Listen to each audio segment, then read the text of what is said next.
بسم الله الرحمن الرحیم. السلام علیکم و رحمت الله و برکاته. عزیزان، امروز خواستم همراه شما درباره حضرت خضر یا به گفت مردمی خواجه خضر صحبت داشته باشم که آیا این شخصیت خرافاتی هست، بافته مردم است یا در حقیقت وجود دارد و وجود داشت و عموما نظر شریعت در این باره چی هست. خیلی میدانیم درباره حضرت خضر در بین مردم تاجیکستان و حتی در بین مردم عرب و دیگر عجم هم خیلی قصه های زیاده هست که بعضیشان حقیقت دارد و بعضیشان بافته و ساخته هست و امروز خواستم کوتاهک در این موضوع صحبت داشته باشم. پیش از همه یگان شک و شبهه نیست، یگان شبهه نیست که در بین مسلمانان حضرت خضر در زمان حضرت موسی زندگی کرده اند و یکی از قصه های مشهوری پر از عبرت قرآن کریم قصه موسی و خضر است. صحبت موسی با استاد خضر یا سفر موسی به نزد خضر است که انشاءالله کوتاهک در بارش هم گفته میگذره و از آیت های 60 تا آیت 82 سوره کهف همش قصه درباره خضر و موسی هست که یگان شبهه نیست که در زمان حضرت عیسی این شخص زندگی کرده بودند، اما بعدا هم زنده هستند و مردم آیا میبینند که همین گونه قصه ها زیاده است. کمی بعد درباره صحبت میکنیم. اما درباره قصه موسی و خضر که خیلی گفتم یکی از قصه های مشهور قرآنی هست، عزیزان اگر درباره‌اش مفصل صحبت کنیم وقتی خیلی زیاد میگیرد، چون ماشاءالله قصه خیلی دور و دراز است و من اینجا فقط کوتاه مختصر درباره قصه گفته میگذارم تا اینکه در ذهنمون درباره این شخصیت چیزی پیدا شود. چگونه که حدیث در صحیح بخاری هست و در تمام کتاب های تفسیر هم این قصه رو میارند، وقتی حضرت موسی به بنی اسرائیل صحبت بکنند و در وقت موعظه کردن به سوال های زیادی مردم جواب میدهند، یکی از بنی اسرائیل یا گفتم یکی از پیروان حضرت موسی برمیخیزد و میگوید ای موسی، آیا در دنیا از تو هم داناتر کسی هست؟ که این قصه در بخاری هست و حضرت موسی میگویند نه، یعنی موسی باور داشتند که پیامبرند و به جز حضرت موسی در آن زمان یگان نفر این گونه علم ندارد و موسی وقتی میگن نه به جز من کسی نیست، پروردگار به حضرت موسی وحی میکند که نه موسی، از تو هم داناتر است، از تو هم نفری که زیادتر علم دارد در روی زمین وجود دارد. وقتی این خبر را، این وحی را حضرت موسی میگیرند، یک بار میگویند چگونه او را پیدا کنم. این شوق موسی بود برای طلب علم، اگرچه پیامبرند، اگرچه کلیم الله هن، یگانه پیامبری هستند که از در روی زمین بدون واسطه با صدا با الله صحبت کردگی هستند، این موسی هستند و موسی میگن پروردگارا در کجا هست این نفری که تو میگویی که او از من علمش زیادتر است؟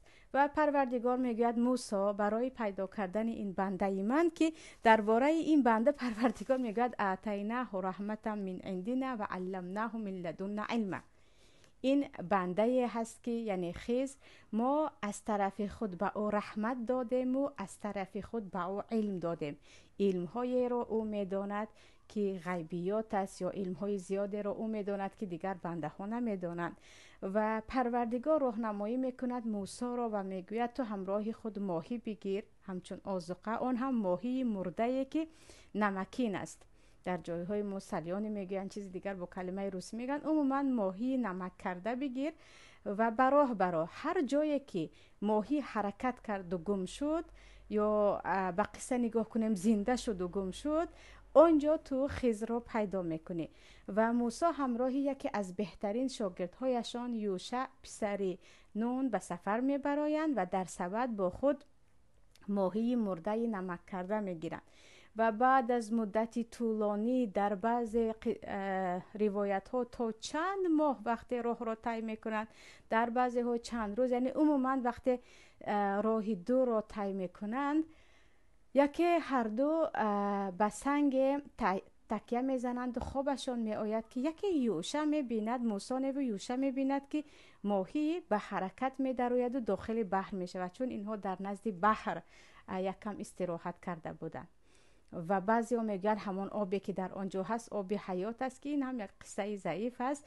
عموما در نزد یک بحری که اون بحر در کجا است، آیا بحری که در مصر است بین نیل و بحر سیاه یا بحر سرخ، یا بعضی ها میگن این در عراق است. عموما آن بحر کدام بحر است آن هم خیلی مسئله اختلافی است، که مهم دو جمع دو بحر است و در آنجا ماهی دیگر زنده می شود و به آب می رود. اما یوشه با یک حیرانی، با یعنی تماما چیزی عجیب است که یک ماهی مرده زنده شود و به آب رود، نگاه میکنند و لیکن به موسی خبر نمیدهند.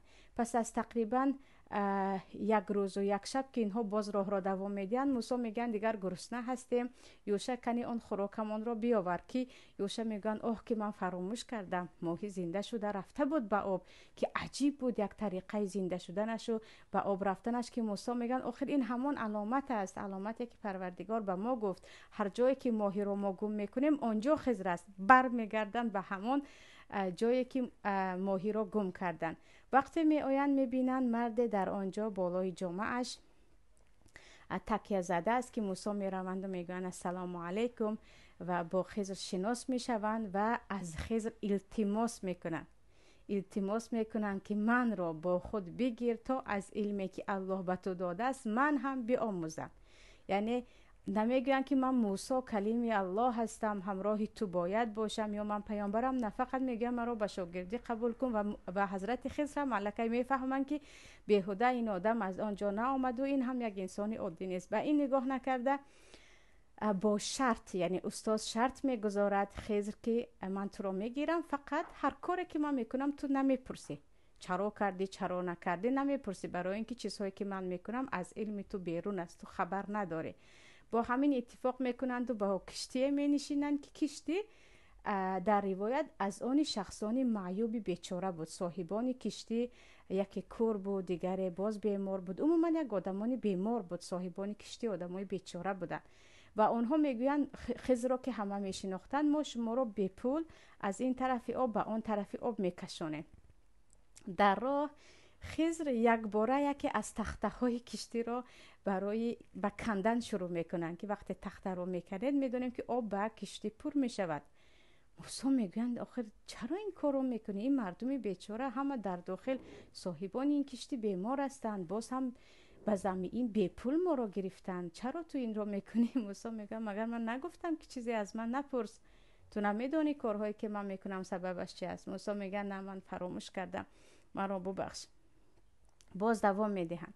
در دوام راه وقتی از کشتی میگذرند، در راه یک چند کودک ها رو میبینن که بازی میکرد. کودک های مایده، در روایت 2 ساله بود، کودک 2 ساله. دیگر میروند و حضرت خضر گردن اون کودک رو میزنند. یعنی این دهشت است. هر نفر هم این حالت را یا این گفتیم این مشهد را بیند دهشت زده میشود. این بار از روی فراموشی نه و از روی این کار موسی میگه آخه چرا این را کردی؟ کودک 2 ساله چه گناه دارد؟ مگر این یک گناه دارد که او را کشتی؟ خضر میگه من نگفته بودم که تو به من صبر کرده نمیتوانی؟ کارهایی که من میکنم تو از آن بیخبری؟ و موسی میگه نه، من بعد از این هم اگر من یگان بار دیگر تو را از چیزی پرسیدم دیگر از من جدا شو، که در حقیقت یعنی عذر من به جایش رسید و دیگر من دارم میگذرانم از حدش. بعد از این راه را وقتی دوام میدهند به یک قریه یا یک دهه می آیند، که در آن دهه اینها هر دو گرسنه بودند، هم خضر و هم موسی. به اهل دهه میگویند ما مهمان از دور هستیم، گرسنه هستیم، به ما خوراک دهید. که آنها مردم بخیل بودند، میگویند نه به شما چیزی نمیدهیم. و هر دو در نزد یک دیوار تکیه میکنند که اون دیوار از کهنگی داشت میافتید.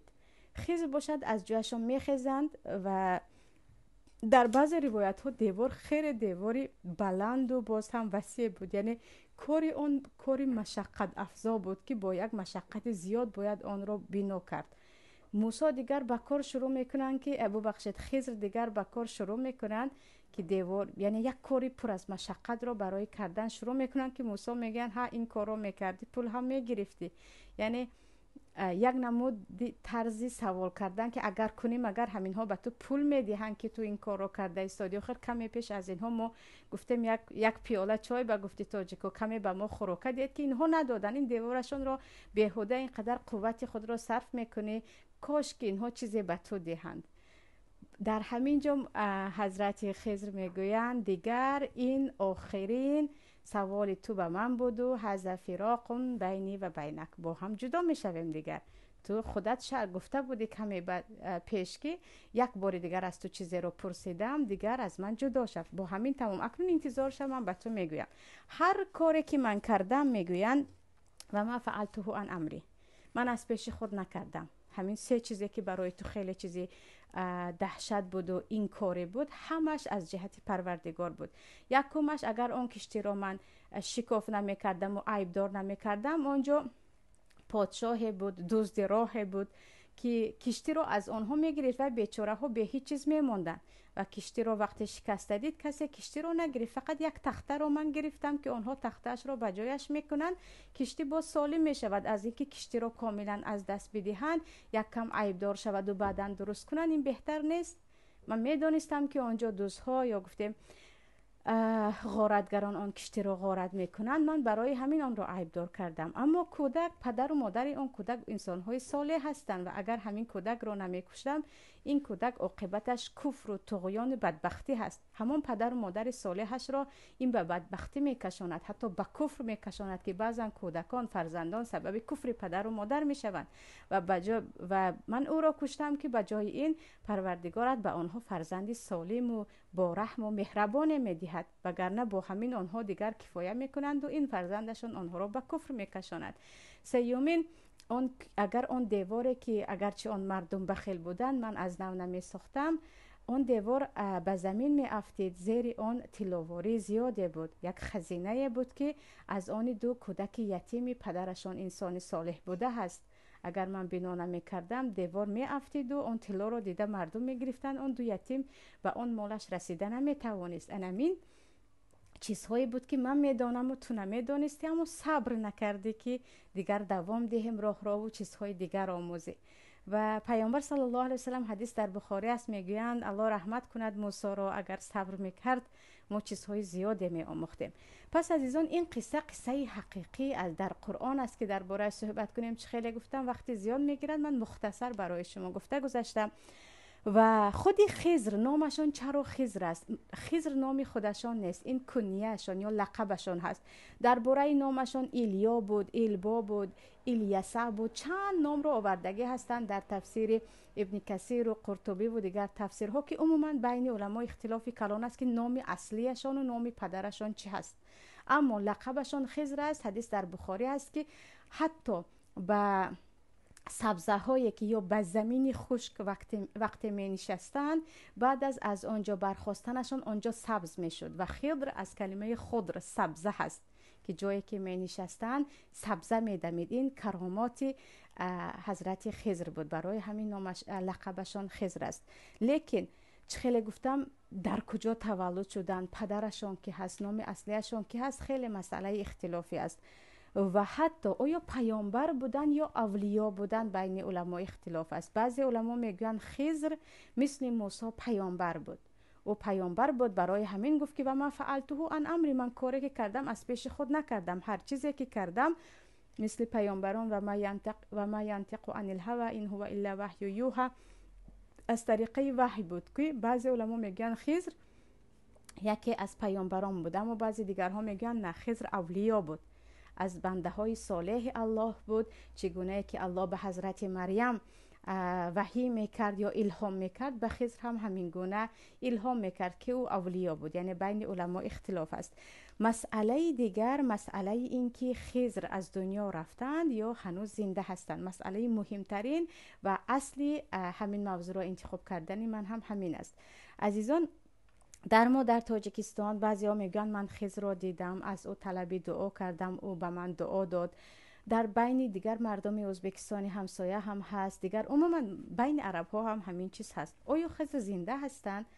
آیا همیشه هستند و بودند، یا مثلا در کینای یوسف، در همون سلسله فیلم های یوسف که هم هست، در آنجا هم گویا که خضر هستند و می آیند و می روند، همین گونه در داخل فیلم هم جا کردگی هستند. در نزد اهل سنت و جماعت، در نزد اکثریت علما، خضر در زمان موسی زندگی کردند و بعدا از دنیا رفتند و در بین مردم زنده نیستند، از دنیا رفتن. برای اینکه الله در سوره انبیا میگوید و ما جعلنا لبشر من قبلک الخلد، یعنی و ما جعلنا لبشر قبلک الخلد، من قبلک الخلد معنیش این است که ما به یگان نفر، به یگان انسان دائمی زیستن را نصیب نکردیم. یگان انسان، شأن انسانیت این است که او دائمی در دنیا زندگی کند تا روز قیامت. افئن مت فهم الخالدون، اگر تو بمیری مگر آنها همیشه پایدار میمانند. میگوید از همین آیت هم امام بخاری هم دیگر علما، یعنی اکثریت علما دلیل میگیرند که چه خضر باشد چه دیگران باشد، یعنی بجز عیسی که دیگر در آسمان هستند، انسانیت همش در دنیا باقی همیشگی نمیماند. و حدیثی که در بخاری است که پیامبر صلی الله علیه و سلم میگویند بعد از 100 سال آنهایی که الان زنده هستند یگان نفری آنها زنده نمیماند، از این هم دلیل میگیرند. پس در نزد اکثریت علمای اهل سنت و جماعت حضرت خضر در زمانش زندگی کردند، اولیا بودند، حتی بعضیا میگن پیامبر بودند و انسانی عادی نبودند. بعضی علمهای غیبیات را میدانستند که الله دربارش به ما خبر میدهد، ولیکن دیگر رفتن، از این دنیا رفتن.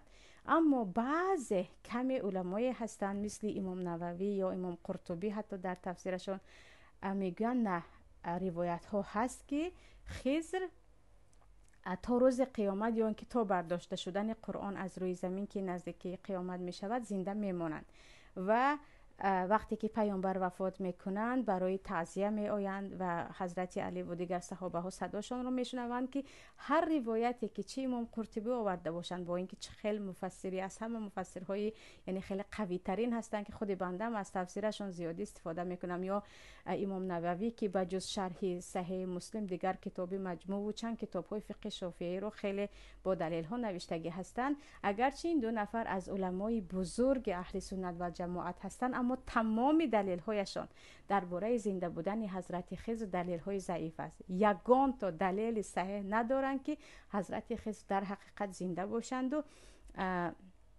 صحابه یا عالم از علمای ربانی دیده باشد. یعنی دلیل این یک چند نفری که خضر را زنده میگویند کلا دلیل های ضعیف، حتی اکثریتش بافته هم می باشد. و اینجا عزیزان نفرانی که پیش از همه اگر درباره زنده بودن خضر ما تصور کنیم، اگر خضر زنده می بودند اولین می آمدند و همراه پیامبر روبرو می شدند. پیامبری که دیگر حدیث است که هر پیامبری که اگر پیامبر رو میدید حتما باید ایمان می آورد، با پیامبر روبرو می شدند یا با جانشینان پیامبر، با صحابه ها، با خلفای راشد رو برو میشدن یا با این همه ائمه مشهوره که ما و شما میشناسیم. مثلا حضرت امام قرطبی خودشون اصلا دیدگی هم گفتگی نیستن، یا امام نووی گفتگی نیستن که من دیدم، یا ابو حنیفه رحمت الله علیه یا امام مالک، اینها دیدگی هم گفتگی نیستن. در جایی که ما زندگی میکنیم در تاجیکستان فقط میدونم که یک چند کمی با جادو باوردار انسان ها یا انسان های خرافاتی میگفتن من خضر رو دیدم، پایش رو ندیدم، ریش های دراز داشت، سلای کلان داشت، با من سلام کرد، از او دعا طلبیدم، که مردم خرافاتی به همین قصه ها زیادتر باور دارن که گویا که خضر رو میبینن، از خضر دعا میگیرن. خیر یکی گفتیم تو دیدی، بعدن چی شد؟ با همین تو هم اولیا میشوی، با همین تو هم دیگر کلن هر چی گویی گفته ای تو از همه بالا می شود. انسان با تقوا و با عمل صالح و با عملهای ظاهریش که مردم دیگر آن را می بینند در بین مردم احترام پیدا می کند و در نزد پروردگار هم ان اکرمکم عند الله اتقاکم. نه اینکه یک خضر را دیدی و با همین تو اولیا شدی، با همین صاحب احترام شدی. یعنی من نمیدونم مقصد از آنهایی که میگن من خضر را دیدم چی هست، برای آن که حتی صحابه های یا ببخشید علمایی که پیامبر را در خواب زیاد میدیدن به کسی نمیگفتند که ریا نشود و خواب خود را به هر کس نمیگفتند.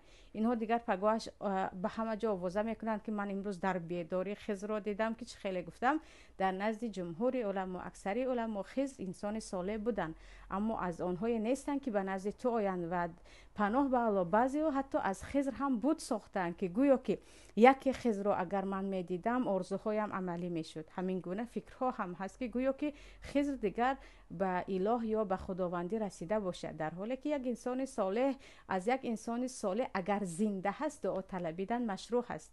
وقتی یک نفر رو صالح میشناسید و میبینید به من دعا کن گفتن این جایز است، دربارش حدیث صحیح است. اما اینکه یک نفر مرده یا ارواح کسی را میبینم و با همین دعای من اجابت میشود، این گونه اعتقاد الکی قدم به شرک است و کلا باور کنید که این آدم را دیدم آرزوهم عملی میشود، الکی شرک اکبر میشود که آن را به خود خدا ساخته. پس عزیزان، در نزد جمهور علما، اکثریت علما، ادعاهایی که آنهایی که دعوا دارند من خضر را دیدم و به من دعا داد و این و آن است، آنها یا جن را دیدن یا اینکه کلا گپی دروغ میزنن، یا جن را دیدن یا گپی دروغ میزنن. چیز دیگر، مؤمن یقین داشته باشد تو حتی اگر پیامبر را دیده باشی، عملت صالح نباشد، ایمان نداشته باشی، به تو دیدن پیامبر هیچ فایده ای ندارد. مگر ابو جهل پیامبر را ندیده بود؟ مگر ابو لهب امکی پیامبر نبود؟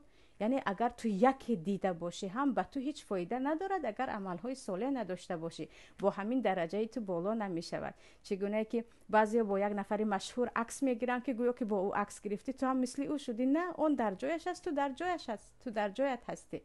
یعنی کسایی که ادعا دارن که مگر مثلا در خوابم دیدم یا بیداری دیدم، هیچ چیز رو اون تغییر نمیداد. اولا در نزد اکثریت علما این ادعا دروغ است که خضر زنده است. دوما با دیدن آن اگر تو عمل صالح نداشته باشی، همون گونه که قرآن و سنت هست، روش طریق راست اسلام است، از آن نرفتی، به تو دیدن تو خضر و اینها هیچ فایده ندارد. تو همان هستی که همان میمانی، مگر اینکه اهل تقوا باشه و عمل صالح داشته باشه، که انسان هایی که رابطهشان به الله قوی است، آنها نه به دیدن خضر نیاز دارند و نه به دیگر اولیاء که آنها رابطهشان با پروردگار تمام اولیاء است. این بود عزیزان صحبت من، امیدوارم هستم که فایده گرفتیم و بگذار پروردگار در روز قیامت در جنت و فردوسش نشستن با پیامبران و موسی و خضر را به یکایک ما نصیب گرداند و پیروان آنها در زمین باشه. نه اینکه با خرافات هایی که یکی در خواب دیدم و در بیداری دیدم دعایم اجابت می شود، با این گونه خرافات ها زندگی کنیم. سلام علیکم و رحمت الله و برکاته.